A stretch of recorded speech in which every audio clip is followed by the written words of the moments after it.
This is the Earth Sky Woman podcast with your host, Tammy Brunk. Happy winter solstice, everyone. This is, wow, this is just such big energies right now. I have to tell you, I have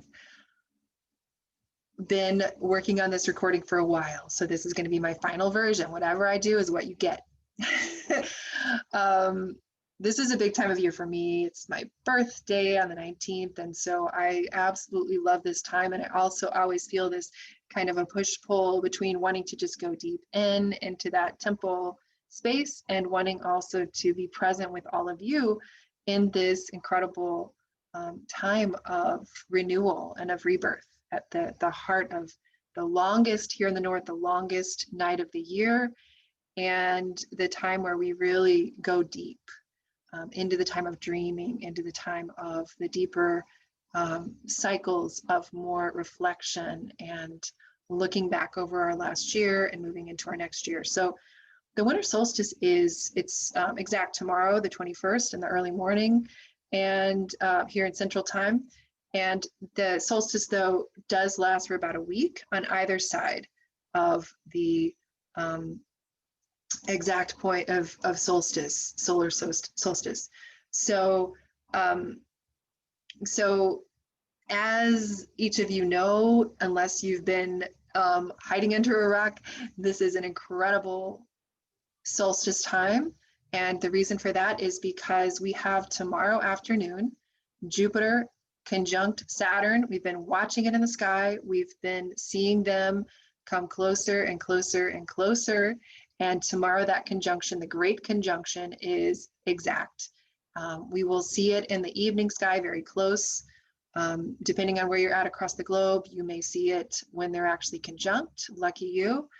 But this conjunction is such an incredible punctuation point for the end of a year to end all years. The year began with a bang with Saturn conjunct Pluto in Capricorn, and it ends on what many of us are perceiving, feeling, and energizing as a lighter note, a note with some big possibilities and liberating energies at play.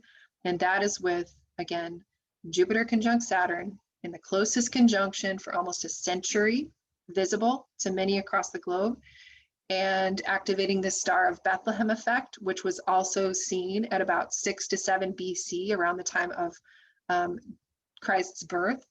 And so it's at 0 Aquarius. So we are to break it down, you could say that at the smallest scale, Jupiter and Saturn come together about every 20 years.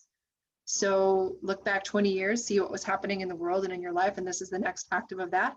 But it's a much larger cycle, actually, because we're coming out of a 200-year Earth cycle where Jupiter and Saturn have been coming together primarily in the Earth signs.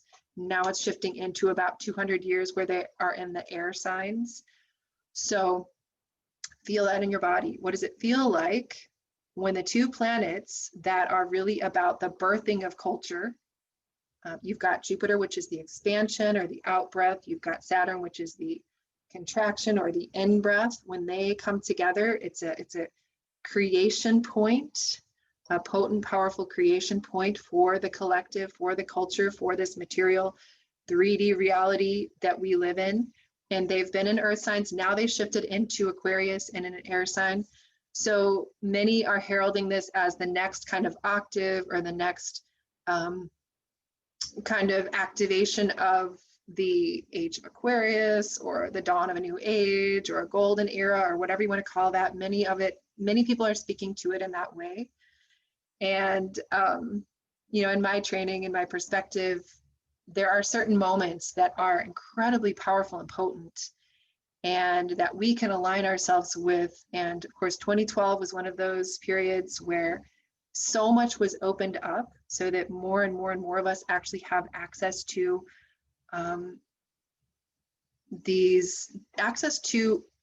simultaneously this profound remembrance of what lives in our DNA, the brilliance of our deepest ancestors, as well as accessing, you could say, our future selves, accessing the potential of the future and the multidimensional nature that is actually our true nature.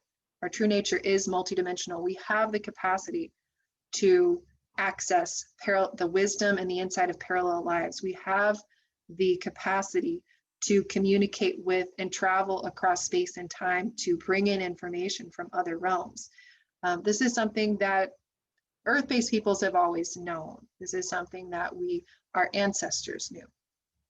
So, so we have moments in time where it's as if these massive portals open and we have access to these, this inflow of more energy, more insight. Of course, you know, the last number of years, time has been accelerating. Everything's changing so fast that we've been feeling more of that. But we can feel that last year was more like a contraction. 2020 was a contraction. And I don't think anyone who's really paying attention or who's followed astrology for a long time would say, as of tomorrow, everything is roses and rainbows and unicorns. Well, I mean, it is, right? And it is about remembering that. And at the same time, there's the reality on the ground that we get to bring our consciousness and our awakened hearts to more practically. But there is palpable to many of us who are in the energetic currents and following this astrologically or as intuitives or however you do it, we do feel that there is a lightening energy that is emerging now. So 2020, I'm going to do more about a forecast for 2021. It's going to be breaking it down more actively. But I first want to just back up for a minute and just take a moment. I'm just going to put my hands in my heart here because this is for all of us. Just take a moment to acknowledge the great work that we have been doing in the realms of Capricorn, especially over the last couple of years, 2018 through 2020, with Saturn, South Node, and now Jupiter last year in Capricorn. We have been acting as death doulas of a dying culture and midwives of a new culture. And we've been doing a lot of deep work around that. One of the images that has come to mind for me is that we are coming up for air. But a lot of the ways that I've been seeing this culture composting that we've been collectively up to is through doing what Thomas Hubel is referring to as this collective trauma healing. Many of us have been up to that work, whether we are doing it in our own personal lives, with our family members, with the close units that we find ourselves in these COVID times, where we've had to experience viscerally whatever our old patterns are that are needing to be upgraded.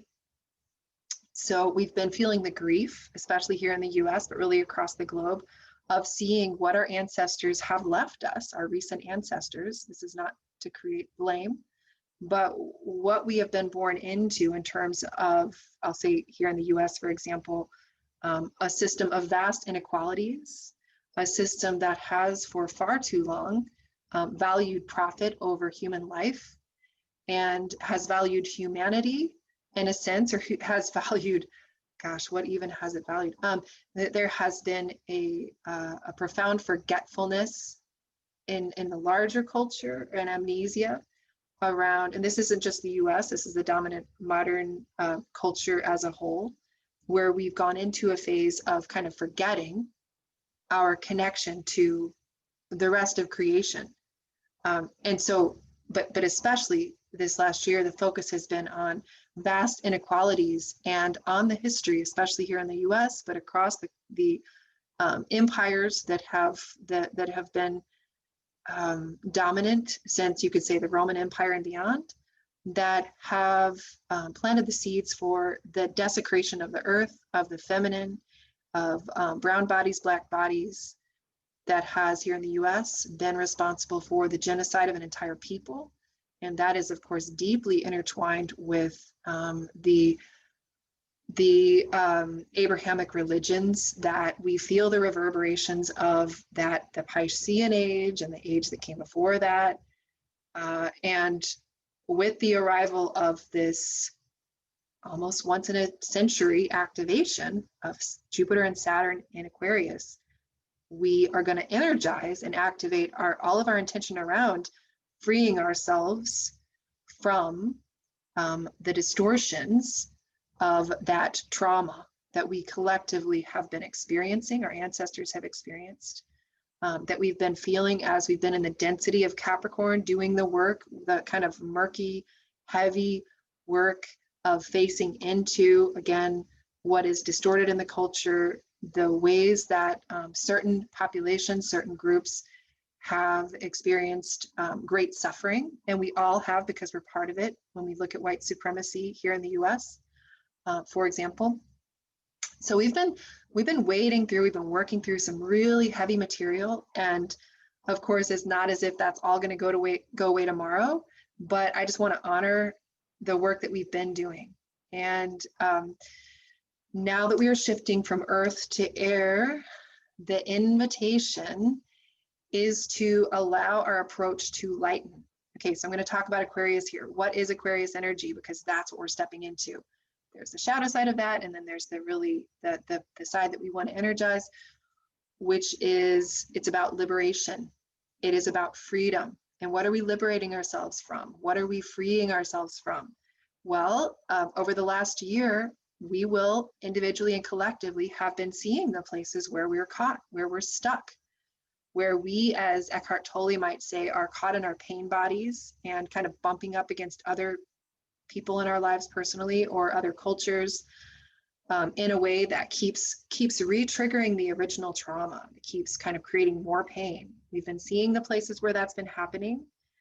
And we also have been seeing how that lives inside of our minds, our psyches. That's where it starts, that predator in the mind, that inner patriarch that has such profound judgment and that can be very hard at work doing the same thing within our sacred body, our psyche, our soul self is oppressing, is it's trying to control and manage, trying to has that perspective that there's something fundamentally wrong with us, so it's got to fix us and change us. There's that kind of field of belief that stems from fear. That we have been seeing more clearly, personally, collectively. We've been bumping up against that, doing the beautiful, powerful work of seeing it arise so we can dismantle it. So whatever's been coming up over the last year in 2020 that has felt heavy, that has felt like this isn't working, I am so done with this. Now is the time to really begin. I would say it's that work that's like piece by piece, step by step, moment by moment, to liberate ourselves, to free ourselves from those old patterns from the inside out, and to see in the communities and cultures around us how it is we want to liberate ourselves from those beliefs, those narratives, those ways of being with one another that have proven to be abusive, that have proven to be constrictive, that have kept us trapped in old stories and old states of being that really don't honor the greatness, that don't honor the divinity that we are in human bodies. And so the invitation is for liberation. Also with this inflow, with the air, what I've often been seeing is, think about the phrases we use, that you need to go outside to get a breath of air, you need some fresh air. There's stagnancy that we have been seeing and feeling around us. So we need oxygen. Again, we are in this phase largely of composting culture, wanting to break down what has not served well in our assumptions, in our political systems, in our economic system, all of that. We're needing to actively break it down. We're needing to use the raw materials of that to create something totally healthy, new, vibrant. So use the muck to make something beautiful. And to do that, to make a compost, you've got to have oxygen. Otherwise, it's anaerobic. So we've got this air. There was so much last year with George Floyd and in all of the protests across the US about that solidarity of I can't breathe. And then we had the breath also around COVID, of course, and the very real sensation of fear that arises when we feel we can't get another breath. This has been very raw. It really has been around that physical sensation in the body of the death throes, the death of one way of being and the birth of another. So you know, that in many practices in Qigong, I was taught to, when I would, in these very basic Qigong moves, when I would make an out breath, as I was bringing my arms down, I remember then when I would be practicing, my teacher would always teach me to let that out breath last as long as I could possibly allow it to last. So keep breathing out, out, out, out, out, as long as I could before I took that in breath, because that's a practice of dying. It's a practice of learning to die a good death, to face that fear of death at a very visceral level. So that's what we've been in the throes of last year, because we already did have some of that air element that was infusing the year, with Saturn moving into Aquarius for a few months in the spring, and Venus beginning a Gemini cycle in June. So, and Mars, according to the shamanic astrology paradigm, completing a 2-year cycle in Aquarius on October 12th, when it was opposed to the sun in Aries. So it began an Aries cycle. So we've already been working with the element of air. It's begun to enter the mix in all of this earth element. But now, as of tomorrow, the winter solstice, as we have Jupiter and Saturn in Aquarius, conjunct, activating this new 200-year, almost century, 200-year phase where we're working with the element of air. It's helping us to have perspective, helping us to catch our breath again, and a new breath, kind of like the baby when the baby's born. And you've got the death rattle of the person who's dying. And some of us have heard that, and it's a very visceral sound, and we've been feeling that last year, that sensation of the death rattle. And I don't mean to make that sound flippant in any way, because it is something that strikes fear, and we've been learning to navigate fear. And then this coming year, what I'm going to invite us to drop into is the sensation of that baby. When we come out of the birth canal and we take that first breath of air, it's not comfortable. It doesn't feel necessarily wonderful, but it is that breath of, I'm here, I'm beginning something new. There is this new octave, this new energy, this new inflowing of energy that's coming in and through. And that's part of what it is that we're experiencing in 2021 as we move forward, more of that air element. The other thing I want to speak to is that we have Gemini continuing in her cycle in, Venus and Gemini throughout the next year. Venus is going to be with the sun in the underworld until May, from February to May. But as of May and through the remainder of the year, Venus and Gemini is gathering strength. So more and more of this powerful, potent, playful Gemini energy coming into the field at the same time that we continue to have Saturn and Jupiter in the sign of Aquarius all through the year. So a lot of that air element, and what Gemini and Aquarius have in common is they are free electrons. You cannot pin them down.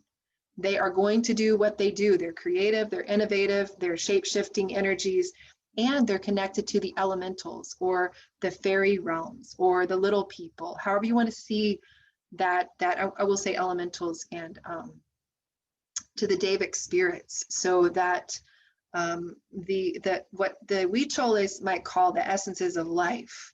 When you call in the 4 directions, you're calling in the elementals. That's part of what you're calling in. If you work with nature spirits, nature deities, with fairies, however you see that, our ancestors all did. Our ancestors work with the animating principles behind the forms that we see around us, and so we ourselves are invited, because Gemini and Aquarius are both of the air element, and they invite us to tap into that subtler life energy, the intelligences around us on the earth. They invite us to connect to the spirit of the tree, of the mycorrhizal fungi, of the of each of the creatures and the life around us. We are invited to be in a more of a conversation with the life around us this year, and to collaborate, to create our human culture. We are being invited, and in a sense we must learn to step outside of the rigid role of I am a human being only, and broaden into I am a species infused with the collective of all other species on this earth. So interbeing, as Thich Nhat Hanh would refer to it. And so this year is very much, with Aquarius and Gemini, about learning to adapt, to create, to innovate, to look at things differently. with the emphasis in Aquarius, it really is about continuing this path of asking, who am I? How can I be in my uniqueness? How can I learn to let go of that concern for what other people think about me and really stand in the authenticity and the genuineness of who I am, and to know that who I am is a beautiful thing, something to celebrate, something to stand strong in. And so I'm going to be who I am. I'm going to stand in that. I'm going to offer that into the world. And I'm going to learn to stand with, dance with, be with, create with other beings who are fully expressing as they are. And what can we create together? That's what Aquarius invites us to do. So the other aspect of Aquarius, I will say, is it lends us a certain clarity of perception. It gives us a new framework, a new perspective. Again, there's that air element again. We've been so, it's like we've been right up in it, you know, in the messiness of all of the culture. So it's time to step back, to look at the big picture, to gain perspective. And there can be compassion in that. There can be wisdom in that. Looking at our lives, looking at ourselves and saying, well, what's really true here? What's working for me? What's not working for me? And there's a lot of power in being able to see things from a little bit more detached perspective. So this solstice is inviting us to begin to step into these energies. And I would say too, interestingly, when people say this is even, you know, there's a lot of ways to see this as the end of the Pisces age and the beginning of the Aquarius age, another kind of movement into that. Another energy that supports that idea actually is that you have the moon at the later degrees of Pisces, even as you are, even as this Jupiter-Saturn conjunction come together. So really interesting. Tomorrow night, when you go out to see the sky, it is going to be so incredible because you're going to see, if you're in the central time zone or near that, you will see the first quarter moon. And the first quarter moon is going to be at zero, near zero Aries, at least where I'm at. So in an exact square to Capricorn sun. And so there's this square energy that's helping us move forward. Mars square Pluto, there's more of that square energy to help us move forward, but with more of that detachment, with more of that inflowing feeling of hopefulness, positivity, expansion, liberation of the Aquarian mysteries. So enjoy this beautiful window of the winter solstice. Enjoy all of the collective uprising of awareness around the magic of this season, of this moment, of this powerful birth of a new morning, a new beginning at a very big scale. We've needed this. We've needed this experience of freedom, of lightening of the spirit. So hopefully you will go somewhere and be able to see Jupiter and Saturn very close to one another in the night sky. You can celebrate that. You can also see the moon. And I wish you just the most wonderful winter solstice, Jupiter-Saturn activation, and the letting go of whatever it is that you have been, when I say letting go, just the invitation to surrender, to give over anything that you've been carrying from this last year, 2020, that needs to be let go. So, you know, wherever you've been experiencing that feeling of fear, of worry, of heaviness, give yourself some days to imagine, what if it were possible for you to lay that down? What if it were possible for you to call on greater forces of life, of your own greater intelligence, of the love of Mother Earth herself, of the beautiful sun, of all of the essences of life, of the star nations, of all these forces of creation that love you. What if it is that you could surrender those things, give those things away, and open into a new morning, a new way of being in the world that is more lighthearted, that is more hopeful, that is more trusting? Can you be courageous enough to choose to trust? Can you be courageous enough to open your heart? Can you be courageous enough to take that deep breath in and let that be a deep breath of beginning a new birth, of choosing to be here, to be alive, and allowing the continued death process to happen, allowing that to be more graceful, allowing yourself to drop continually what's no longer needed, and also to experience some of that joy sensation of what's new incoming. infusing us with light, with positivity, with the new visions, because that is what Aquarius ultimately is. It is a vision carrier medicine. So what are your visions? How do we see our new visions? How do we see the world anew? How do we see it from a bigger perspective? These are all some of those invitations for us. And I wish you the most beautiful winter solstice and Jupiter-Saturn activation. May that Christmas star activate within you that that impulse, that truth of that Christ light that each one of us has part of our birthright expressed in each of us differently, uniquely, but in a way that invites us to drop into the most fundamental, powerful antidote to that the kind of the curse of original sin and the way that makes us feel broken or wrong, that we open as we open our personal hearts to unconditional love. May that awaken within us profound self-compassion, unconditional love, the sensation that the divine, that universe is loving, that supports us. Let us drop into and rise into that feeling of trust, of possibility, and be that light in the world, and to honor that fertile darkness of the season that holds, the darkness holds whatever in us is still tender and unformed, and honoring that darkness, that void, that womb space, and honoring as well what's new and bright and sparkling and fresh that wants to be given birth to in this moment. So honoring light and dark, honoring the death and the birth for each of us. And may you have a gorgeous, beautiful week. And I'll connect with you again at the beautiful Cancer full moon with Sirius in about a week. This is Earth Sky Woman, and sending you so much